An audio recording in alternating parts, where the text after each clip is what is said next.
In today's video, I'm going to teach you how to add emojis to emails. Using emojis in your emails is a simple way to add personality, warmth, or emphasis to your message, and most modern email platforms make this really easy. In this walkthrough, I'll focus on the standard process you'll see in web-based email services, using a typical compose window as our example. First, start by opening your email account in your web browser. Once you're on your inbox page, look for the button that lets you create a new message. This is usually labeled Compose and is often found on the left side of the screen. Go ahead and click that. When you do, a new message window will open where you can type your email. Take a moment to fill out the basics: the recipient's email address, the subject line, and your main message. You can add emojis at any point, but it's often easier once you've written at least part of your text so you know exactly where you want them to appear.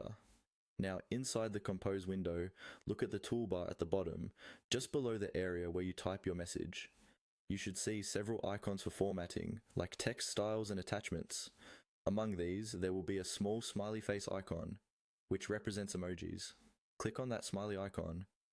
As soon as you click it, an emoji panel will pop up. This panel usually shows a range of categories, such as smiley faces, people, activities, animals, and symbols.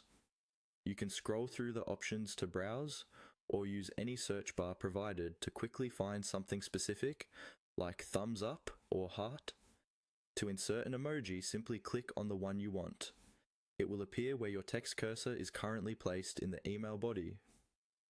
If you want multiple emojis, keep clicking as many as you like, and they'll be added in order.